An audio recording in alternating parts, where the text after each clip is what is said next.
ଆମେ ଆଜି ପଢିବା ଷଡଲିଙ୍ଗ ସ୍ୱରୂପ ପ୍ରଣବର ମହାତ୍ମ୍ୟ, ତାହାର ସୂକ୍ଷ୍ମ ରୂପ ଓଙ୍କାର ଓ ସ୍ଥୂଳ ରୂପ ପଞ୍ଚାକ୍ଷର ମନ୍ତ୍ରର ବିବେଚନା, ତାହାର ଜପବିଧି ଏବଂ ମହିମା। କାର୍ଯ୍ୟ ବ୍ରହ୍ମଲୋକ ଠାରୁ କାରଣ ରୁଦ୍ର ପର୍ଯ୍ୟନ୍ତ ବିବେଚନା ଏବଂ କାଳାତୀତ ଏବଂ ପଞ୍ଚାବରଣ ବିଶିଷ୍ଟ ଶିବଲୋକର ଅନିର୍ବାଚନୀୟ ବୈଭବର ନିରୂପଣ ତଥା ଶିବ ଭକ୍ତଙ୍କ ସତ୍କାରର ମହତ୍ଵ। ଏ ବିଷୟ ଆମେ ପଢିବା। ଆଉ ଏଇଟା ହଉଛି 17 ଅଧ୍ୟାୟ 17 ଅଧ୍ୟାୟ ଆମେ ଆଜି ପାଠ କରିବା। ଋଷିମାନେ କହିଲେ, ପ୍ରଭୁ ମହାମୁନି, ଆପଣ ଆମ ଆଗରେ ଯଥାକ୍ରମେ ଷଡଲିଙ୍ଗ ସ୍ୱରୂପ ପ୍ରଣବର ମହାତ୍ମ୍ୟ ତଥା ଶିବ ଭକ୍ତଙ୍କ ପୂଜନର ପ୍ରକାର ସମ୍ପର୍କରେ କୁହନ୍ତୁ। ସୁତ କହିଲେ, ମହର୍ଷିଗଣ, ଆପଣମାନେ ତପସ୍ୟାର ନିଧି, ତେଣୁ ବହୁତ ସୁନ୍ଦର ପ୍ରସଙ୍ଗ ଉପସ୍ଥାପିତ କଲେ, କିନ୍ତୁ ଏହାର ଯଥାଯଥ ଉତ୍ତର ମହାଦେବ ହିଁ ଜାଣନ୍ତି, ଅନ୍ୟ କେହି ଜାଣେ ନାହିଁ। ତଥାପି ଭଗବାନ ଶିବଙ୍କ କୃପାରୁ ମୁଁ ଏ ବିଷୟକୁ ବର୍ଣ୍ଣନା କରିବି। ସେ ମୋର ଓ ଆପଣଙ୍କର ରକ୍ଷାର ଭାର ବାରମ୍ବାର ସ୍ୱୟଂ ଗ୍ରହଣ କରନ୍ତୁ। ପ୍ରକୃତିରୁ ଉତ୍ପନ୍ନ ସଂସାର ରୂପୀ ମହାସାଗରର ନାମ ହେଉଛି ପ୍ରଣବ ହିଁ ଏଥିରୁ ପାର କରିବା ନିମନ୍ତେ ଅନ୍ୟତମ ନବ ବା ନାବ ଅଟେ। ତେଣୁ ଓଙ୍କାରକୁ ପ୍ରଣବ ସଂଜ୍ଞା ଦିଆଯାଇଛି। ତେଣୁ ପ୍ରଣବକୁ କଣ କୁହାଯାଏ? ଓଙ୍କାରକୁ କୁହାଯାଏ ପ୍ରଣବ। ଉକ୍ତ ଓଙ୍କାର ହିଁ ତାହାକୁ ଜପ କରୁଥିବା ସାଧକଙ୍କୁ କୁହାଯାଏ ପ୍ରପଞ୍ଚ, ନୁହେଁ ତୁମମାନଙ୍କ ପାଇଁ। ଏହି ଦୃଷ୍ଟିରୁ ଉକ୍ତ ଭାବକୁ ଗ୍ରହଣ କରି ଜ୍ଞାନୀ ବ୍ୟକ୍ତି ଓମକୁ ପ୍ରଣବ ରୂପେ ସ୍ୱୀକାର କରିଛନ୍ତି। ଏହାର ଅନ୍ୟ ଗୋଟିଏ ଭାବ ହେଲା ପ୍ରକର୍ଷଣ ନୟତେ ଯୁଷ୍ମାନ ମୋକ୍ଷମ ଇତି ବା ପ୍ରଣବ, ଅର୍ଥାତ୍ ଏହା ତୁମ ପରି ଉପାସକଙ୍କୁ ବଳପୂର୍ବକ ମୋକ୍ଷ ନିକଟରେ ପହଞ୍ଚାଇ ଦେବ। ଏହି ଅଭିପ୍ରାୟରେ ମଧ୍ୟ ଏହାକୁ ଋଷିମୁନି ପ୍ରଣବ କହିଥାନ୍ତି।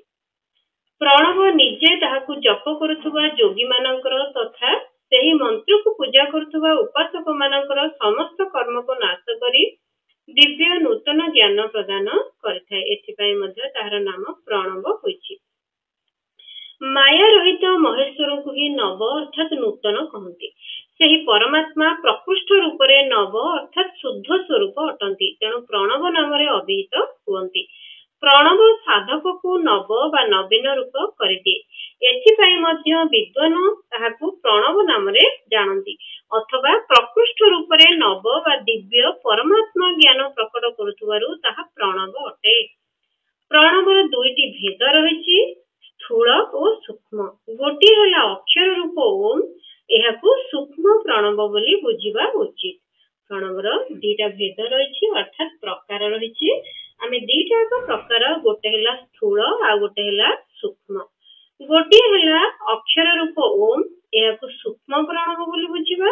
ଅନ୍ୟଟି ହେଲା ପଞ୍ଚାକ୍ଷର ମନ୍ତ୍ର ନମଃ ଶିବାୟ, ଏହାକୁ ସ୍ଥୂଳ ପ୍ରଣବ ବୋଲି ବୁଝିବା ଉଚିତ।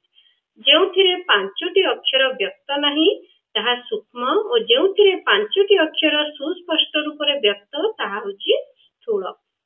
ଜୀବନ୍ମୁକ୍ତ ପୁରୁଷଙ୍କ ନିମନ୍ତେ ସୂକ୍ଷ୍ମ ପ୍ରଣବ ଜପିବାର ବିଧାନ ଅଛି। ତାହା ହିଁ ତାଙ୍କ ପାଇଁ ସମସ୍ତ ସାଧନାର ସାର। ଯଦ୍ୟପି ଜୀବନ୍ମୁକ୍ତଙ୍କ ପାଇଁ କୌଣସି ସାଧନାର ଆବଶ୍ୟକତା ନାହିଁ, କାରଣ ସେ ସିଦ୍ଧ ସ୍ୱରୂପ ଅଟନ୍ତି, ତଥାପି ଅନ୍ୟମାନଙ୍କ ଦୃଷ୍ଟିରେ ସେ ପର୍ଯ୍ୟନ୍ତ ତାଙ୍କ ଶରୀରରେ ସତ୍ତା ରହିଛି ଯେ ପର୍ଯ୍ୟନ୍ତ ତାଙ୍କ ଦ୍ୱାରା ପ୍ରଣବ ଜପ ରୂପୀ ସହଜ ସାଧନା ସ୍ୱତଃ ହେଉଥାଏ। ତେଣୁ ଏଇଟାକୁ ଭଲ ଭାବେ ମନେ ରଖନ୍ତୁ। ଯେଉଁ ପର୍ଯ୍ୟନ୍ତ ଜୀବନ୍ମୁକ୍ତଙ୍କ ପାଇଁ କୌଣସି ସାଧନାର ଆବଶ୍ୟକତା ନାହିଁ, କାରଣ ସେ ସିଦ୍ଧ ରୂପ ଅଟନ୍ତି, ତଥାପି ଅନ୍ୟମାନଙ୍କ ଦୃଷ୍ଟିରେ ଯେ ପର୍ଯ୍ୟନ୍ତ ତାଙ୍କ ଶରୀରରେ ସତ୍ତା ଅଛି, ସେ ପର୍ଯ୍ୟନ୍ତ ତାଙ୍କ ଦ୍ୱାରା ପ୍ରଣବ ଜପ ରୂପୀ ସହଜ ସାଧନା ସ୍ୱତଃ ହେଉଥାଏ। ସେ ନିଜ ଦେହର ବିଲୟ ପର୍ଯ୍ୟନ୍ତ ସୂକ୍ଷ୍ମ ପ୍ରଣବର ଜପ ଏବଂ ତାହାର ଅର୍ଦ୍ଧଭୂତ ପରମାତ୍ମା ତତ୍ତ୍ୱର ଅନୁସନ୍ଧାନ କରୁଥାନ୍ତି। ଶରୀର ନଷ୍ଟ ହୋଇଗଲେ ସେ ନିଶ୍ଚିତ ରୂପେ ପୂର୍ଣ୍ଣ ବ୍ରହ୍ମ ସ୍ୱରୂପ ଶିବଙ୍କୁ ପ୍ରାପ୍ତ ହୋଇଥାନ୍ତି। ଯେ ଅର୍ଥର ଅନୁସନ୍ଧାନ ନ କରି କେବଳ ମନ୍ତ୍ର ଜପ କରୁଥାନ୍ତି, ତାକୁ ମଧ୍ୟ ନିଶ୍ଚିତ ରୂପେ ଯୋଗ ପ୍ରାପ୍ତି ହେଇଥାଏ। ଯେ 36 କୋଟି ମନ୍ତ୍ର ଜପ କରିଛନ୍ତି, ତାକୁ ନିଶ୍ଚିତ ରୂପେ ଯୋଗ ପ୍ରାପ୍ତି ହୁଏ। ସୂକ୍ଷ୍ମ ପ୍ରଣବ ହିଁ ହର୍ଷ ଓ ଦୀର୍ଘ ଭେଦରେ ଦୁଇ ପ୍ରକାର ବୋଲି ଜାଣିବା ଉଚିତ। ଯେଉଁ ପ୍ରଣବ ଅକାର, ଉକାର, ମକାର, ବିନ୍ଦୁ, ନାଦ, ଶବ୍ଦ, କାଳ ଓ କଳାରେ ଯୁକ୍ତ, ତାହାକୁ ଦୀର୍ଘ ପ୍ରଣବ କହନ୍ତି। ଏଠି ପ୍ରଣବର भेद विभेद करागला भाग करागला दीर्घ प्रणव कौन कह जाए दीर्घ प्रणव क्या कह जाए जो प्रणव आकार उकार जो प्रणव अकार उकार मकार बिंदु नाद शब्द काल और कलार युक्त ताकू दीर्घ प्रणव कहती ताहा योगी मानक हृदय रे स्थित मकार पर्यंत जो ओम रही ओम यही तीन तत्व युक्त याकू हर्ष प्रणव कहती अ शिव उ शक्ति एवं मकार हेउची ए दुईटीर एकता ताहाकू त्रितत्व रूप बोली भाबी जपिबा उचित जे निजर समस्त पाप को क्षय करने को चाहती तांको पक्षे हर्ष प्रणव जप करने अत्यंत आवश्यक। पृथ्वी जल तेज वायु और आकाश ए पंचभूत तथा एमानकर शब्द स्पर्शादि पांचटी विषय यही 10टी मनुष्यर कामनार विषय एगुड़िक पाइबा आशारे जो 10 प्रकार व्यक्ति कर्म रे संलग्न होती से माने प्रवृत्त अथवा प्रवृत्ति मार्गी अटंती एवं जो माने निष्काम भाव रे शास्त्र विहित कर्म अनुष्ठान करती से माने निवृत्त अथवा निवृत्ति मार्गी बोली कथित हुअन्ति। प्रवृत्त व्यक्ति हर्ष प्रणव एवं निवृत्त व्यक्ति दीर्घ प्रणव जपिबा उचित। व्याहृति तथा अन्य मंत्र आरंभ रे इच्छा अनुଯାयी शब्द और कला समन्वित प्रणव उच्चारण करने उचित। वेदर आरंभ रे उभय संध्या काल उपासना समय ओंकार उच्चारण करने आवश्यक। 9 कोटी प्रणव जपिले मनुष्य पवित्र होता है। एटी कौन कहूची मनुष्य केमिति पवित्र हबो 9 कोटी यदि प्रणव जपिबो तेबे मनुष्य पवित्र हबो आउ 9 कोटी जपिले से पृथ्वी तत्व उपरे विजय लाभ करे आउ 9 कोटी जपिले से जल तत्व को जिनि जे आउ 9 कोटी जपिले अग्नि तत्व उपरे विजय हुए आउ 9 कोटी जपिले से वायु तत्व उपरे विजय लाभ करे आउ 9 कोटी जपिले आकाश को निज अधिकार भुक्त करे दे एही परी 9 कोटी लेखाएं जप करी करी से यथाक्रमे गंध रस रूप स्पर्श शब्द उपरे विजयी हुए एहा परे आहुरी 9 कोटी जपिले से अहंकार को मध्य जिनि जाए एहीपरि 108 कोटी प्रणव जप करी उत्कृष्ट बोध प्राप्त होइथिबा व्यक्ति शुद्ध योग प्राप्ति करिथाय। शुद्ध योगरे युक्त होई से निसंदेहरे जीवन मुक्त होइथाय। सदा प्रणव जप और प्रणव रूपी शिव को ध्यान करी करी समाधि रे अवस्थित होइथिबा महायोगी साक्षात शिव ही अटंती एथिरे संशय नाही। एटी कोन कहछि सदा प्रणव जप और प्रणव रूपी शिव को ध्यान करी करी समाधि रे अवस्थित होइथिबा महायोगी से साक्षात शिव एथिरे संदेह नाही। एथिरे निज शरीरर प्रणवर ऋषि छंद और देवता प्रकृति को न्यास करी तापरे जप आरंभ करिबा को प्रकृति को न्यास करी जप आरंभ करिबा उचित। अकारादि मातृका वर्ण रे युक्त प्रणव को निज अंग मानकरे न्यास करी मनुष्य ऋषि होई जाए। मंत्र मानकर 10 विध संस्कार मातृका न्यास और षडध्व शोधन इत्यादि सहित समस्त न्यासर फल ताहाकु प्राप्त हुए। जो लोक मानकर भाव प्रवृत्ति निवृत्ति मिश्रित सेमानक पई स्थूल प्रणव जप ही अभिष्ट फलप्रद होइଥାଏ। एठी गोटे 10 विध पाखरे गोटे स्टार चिन्ह अछि संस्कार पाखरे गोटे कोमा चिन्ह अछि आउ मातृकान्यास और षडध्व शोधन पाखरे गोटे त्रिशूल चिन्ह अछि। तेणु एठी तार सब विषय वर्णना हेछि से जो स्टार चिन्ह लिखा हेछि सेठी मंत्रर 10टी संस्कार होछि जनन संस्कार से लिखिछन्ति 10 विध संस्कार। तेणु से संस्कार रो अर्थटा कोन संस्कार अर्थ होछि जनन दीपन बोधन ताड़न अभिषेचन विमलीकरण जीवन तर्पण गोपन आप्यायन एगुड़ी होछि। तापरे या ऊपर विशेष भाव रे वर्णना करा जायछि ये संस्कार गुड़िक कौन कौन। तापरे षडध्व शोधन पाखरे त्रिशूल चिन्हटे थिला तेणु सेटा लिखा जायछि जे षडशोधन होछि कार्यभुक्ति दीक्षार अंतर्गत सेथिरे प्रथमे कुंडरे बा बेदीरे अग्नि स्थापन हुए सेठारे षडध्वर शोधन करी होमरे ही दीक्षा संपन्न हुए। विस्तार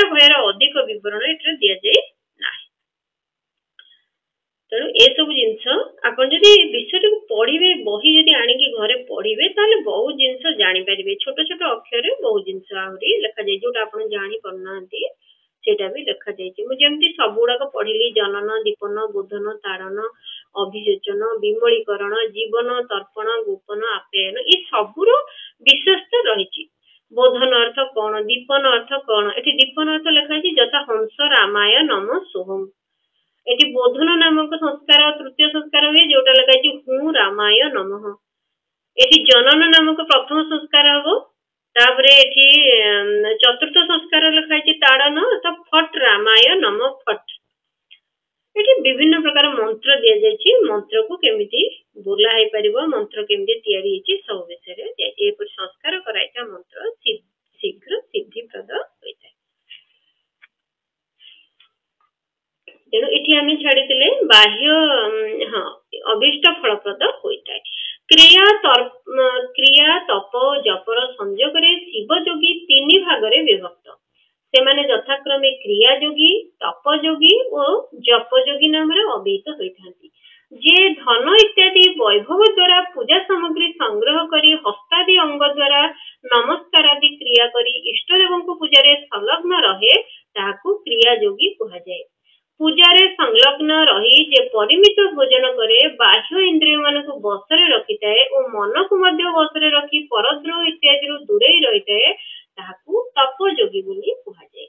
ଇଏ ସମସ୍ତ ସଦ୍ଗୁଣରେ ଯୁକ୍ତ ହୋଇ ସେ ସଦା ସର୍ବଦା ଶୁଦ୍ଧ ଭାବରେ ଯିଏ ରହେ ଏବଂ କାମାଦି ସମସ୍ତ ଦୋଷରୁ ମୁକ୍ତ ହୋଇ ଶାନ୍ତ ଚିତ୍ତରେ ନିରନ୍ତର ଜପ କରୁଥାଏ, ତାହାକୁ ମହାତ୍ମା ଲୋକ ଜପ ଯୋଗୀ ବୋଲି କୁହନ୍ତି। ଯେଉଁ ଲୋକ 16 ପ୍ରକାର ଉପଚାରରେ ଶିବ ଯୋଗୀ ମହାତ୍ମାକୁ ପୂଜା କରେ, ସେ ଶୁଦ୍ଧ ହୋଇ ସାଲକ୍ଷ୍ୟାଦି କ୍ରମରେ ଉତ୍ତରୋତ୍ତର ଉତ୍କୃଷ୍ଟ ମୁକ୍ତିକୁ ପ୍ରାପ୍ତ ହୁଏ। ଦ୍ୱିଜଗଣ, ଏବେ ମୁଁ ଜପ ଯୋଗର ବର୍ଣ୍ଣନା କରୁଛି, ତୁମେମାନେ ମନପୂର୍ବକ ଶୁଣ। ତପସ୍ୱୀ ପାଇଁ ଜପ କରିବାକୁ ଉପଦେଶ ଦିଆଯାଇଛି, କାରଣ ସେ ଜପ କରି କରି ନିଜକୁ ସମ୍ପୂର୍ଣ୍ଣ ରୂପେ ଶୁଦ୍ଧ ବା ନିଷ୍ପାପ କରିଦିଏ।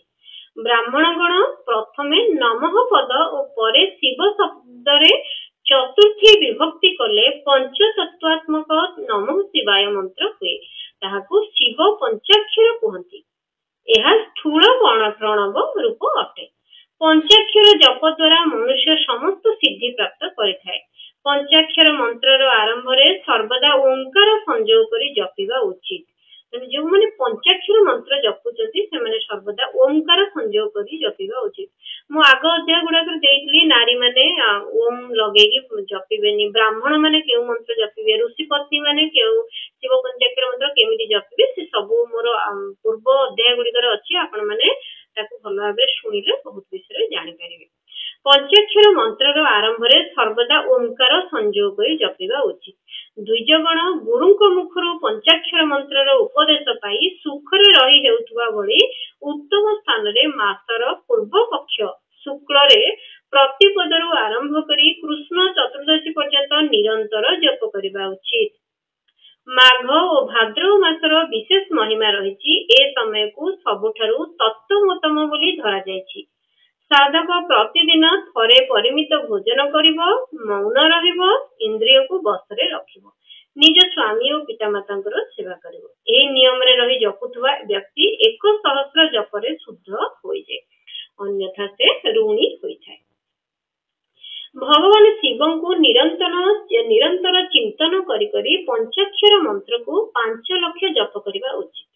ଜପ ସମୟରେ ଏହିପରି ଧ୍ୟାନ କରିବା ଉଚିତ ଯେ କଲ୍ୟାଣ ପ୍ରଦାତା ଭଗବାନ ଶିବ ପଦ୍ମାସନରେ ବିରାଜମାନ ଅଛନ୍ତି। ତାଙ୍କର ମସ୍ତକ ଗଙ୍ଗା ଓ ଚନ୍ଦ୍ରମାର କଳାରେ ସୁଶୋଭିତ। ତାଙ୍କ ବାମ ଜାନୁରେ ଆଦିଶକ୍ତି ଭଗବତୀ ଉମା ବସିଛନ୍ତି। ସେଠାରେ ବଡ ବଡ ଶିବଗଣ ଦଣ୍ଡାୟମାନ ହୋଇ ଶିବଙ୍କ ଶୋଭା ବଢାଉଛନ୍ତି। ମହାଦେବଙ୍କର 4ଟି ହାତରେ ମୃଗ ମୁଦ୍ରା, ଟଙ୍କ, ବର ଓ ଅଭୟ ମୁଦ୍ରା ଶୋଭା ପାଉଛି। ଏଠି ମହାଦେବଙ୍କର ରୂପ ବର୍ଣ୍ଣନା କରାଯାଉଛି।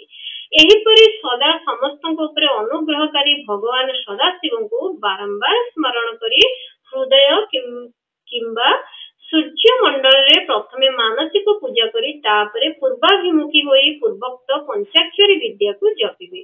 ଯେତେ ଦିନ ପର୍ଯ୍ୟନ୍ତ ଜପ ଚାଲିବ ସେହି କାଳ ମଧ୍ୟରେ ସାଧକ ସଦା ଶୁଦ୍ଧ କର୍ମ କରିବେ, ଦୁଷ୍କର୍ମରୁ ଦୂରେଇ ରହିବେ। ଜପ ସମାପ୍ତି ଦିନ ଅର୍ଥାତ୍ କୃଷ୍ଣ ପକ୍ଷ ଚତୁର୍ଦ୍ଦଶୀ